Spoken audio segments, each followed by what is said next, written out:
ఆంధ్రప్రదేశ్లో జరుగుతున్నటువంటి రాజకీయ పరిణామాలు మనం చూస్తూ ఉన్నాం. మాటలు, దాడులు, కేసులు, అరెస్టులు, ఒక పొలిటికల్ హీట్ కనపడతా ఉంది. ఎలక్షన్ టైంలో ఉండాల్సిన పాలిటిక్స్ ఇప్పుడే కనపడతా ఉన్నాయి. జరుగుతున్న పరిణామాల మీద ముఖ్యమంత్రి టీడీపీ అధినేత చంద్రబాబు నాయుడు గారు నిన్న వాళ్ళ పార్టీ ముఖ్య నాయకులతోటి టెలికాన్ఫరెన్స్ మీటింగ్ నిర్వహించారు. అదే సమయంలో జగన్మోహన్ రెడ్డి గారు కూడా వాళ్ళ పార్టీ ముఖ్య నాయకులతోటి టెలికాన్ఫరెన్స్ మీటింగ్ సోమవారం నాడు నిర్వహించారు. అయితే టీడీపీ క్యాడర్కు, టీడీపీ నాయకులకు చంద్రబాబు నాయుడు గారు చెప్పింది ఏంటి, వైసీపీ నాయకులకు, క్యాడర్కు జగన్మోహన్ రెడ్డి గారు ఇచ్చినటువంటి సందేశం ఏంటి అన్నది మనం చెక్ చేసుకుంటే, చంద్రబాబు నాయుడు గారేమో వైసీపీ ట్రాప్లో పడొద్దు, వైసీపీ కావాలని డైవర్షన్ పాలిటిక్స్ ఆడుతుంది, తిరుమల తిరుపతి లడ్డూ నెయ్యి కల్తీ ఇష్యూని డైవర్ట్ చేయడం కోసం వైసీపీ ప్లే చేస్తున్న పొలిటికల్ గేమ్ ఇది, ఈ ట్రాప్లో పడకండి, వైసీపీ నాయకులు ఇళ్ల మీద దాడులు చేయకుండా, టీడీపీ క్యాడర్ రెచ్చిపోకుండా చూసుకోవాల్సిన బాధ్యత ఎమ్మెల్యేలది, మంత్రులదే అనేది చంద్రబాబు నాయుడు గారు చెప్పిన మాట. ఓ రకంగా క్లాస్ బీకారు. టీడీపీ ఎమ్మెల్యేలకు, మంత్రులకు చంద్రబాబు నాయుడు గారు నిన్న క్లాస్ బీకారు. అదే క్రమంలో జగన్మోహన్ రెడ్డి గారు వాళ్ళ పార్టీ నాయకులు చెప్పింది ఏంటంటే, ఇంకొక 15 రోజులు ఇదే పాలిటిక్స్ కంటిన్యూ చేయండి, ఇదే పొలిటికల్ హీట్ కంటిన్యూ చేయండి, వైసీపీకి టీడీపీకి మధ్య యుద్ధ వాతావరణం ఉండాలి, ఇదే గట్టిగా మీరు గ్రౌండ్లో దిగండి, ఫైట్ చేయండి. ఇది జగన్మోహన్ రెడ్డి గారు ఇచ్చినటువంటి సందేశం. ఎందుకు జగన్మోహన్ రెడ్డి గారు ఈ రకంగా మాట్లాడారు అంటే, వైసీపీ అనుకున్నట్టుగా పాలిటిక్స్ మారాయి కాబట్టి. వైసీపీ గేమ్ ప్లాన్ కొంతవరకు వర్కౌట్ అయినట్టు కనపడుతుంది వాళ్ళకి.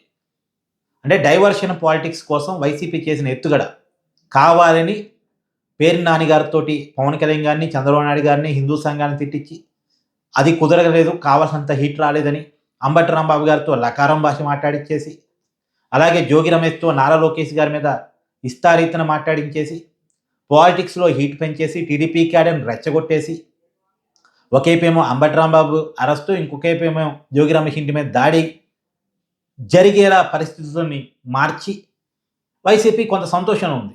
అంటే మనం అనుకున్నట్టే జరుగుతున్నాయి, ఇప్పుడు మనకి కావాల్సినటువంటి రకంగా రాజకీయాలు మారుతున్నాయి, మనం దేన్ని డైవర్ట్ చేద్దాం అనుకున్నాం అది చిన్నగా డైవర్ట్ అవుతుంది, కాకపోతే ఇంకొన్ని రోజులు దీన్ని కంటిన్యూ చేస్తేనే డైవర్షన్ సక్సెస్ అయినట్టు లెక్క. ఇంకొక 15-20 రోజులు కనుక తిరుమల తిరుపతి నెయ్యి కల్తీ ఇష్యూని కనుక డైవర్ట్ చేయగలిగితే ఆ ఇష్యూని క్రమంగా జనం మర్చిపోతారు.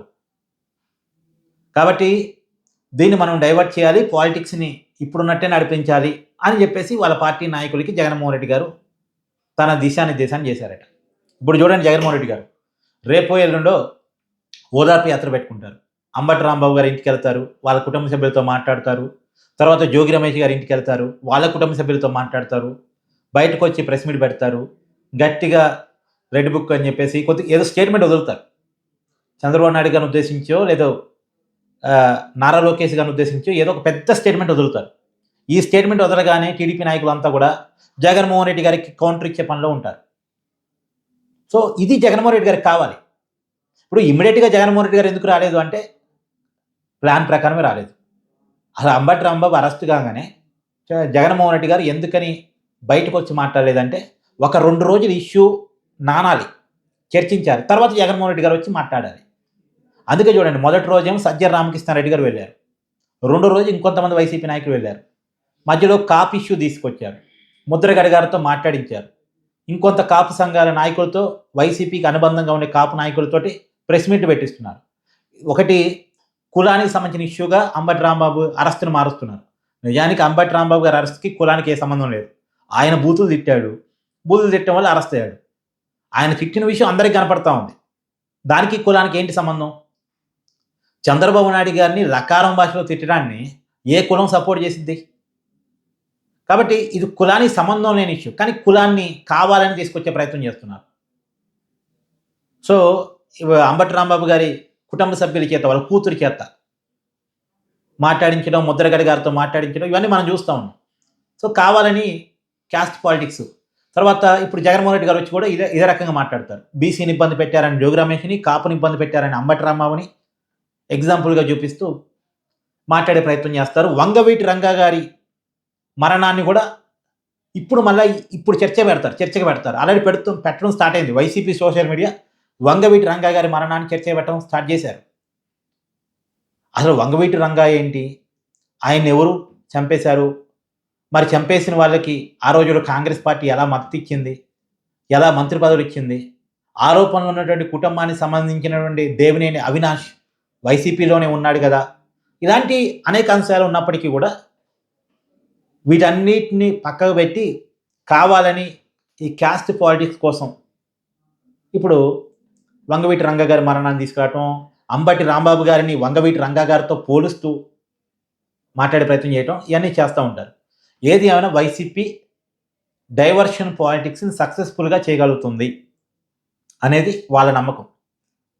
కానీ అంత మాత్రమే డైవర్ట్ అవుతారా ప్రజలు? తిరుమల తిరుపతిలో వైసీపీ చేసినటువంటి మహాపాపాన్ని మర్చిపోతారా? దేవుడితో ఆడినటువంటి గేమ్, ఇప్పుడు దేవుడితో ఆట ఆడారు, ఇప్పుడు ఆ ఆట బయటకు వచ్చిన తర్వాత, ఆ గేమ్ బయటకు వచ్చిన తర్వాత రాజకీయాల్లో డైవర్షన్ పాలిటిక్స్ చేస్తున్నారు.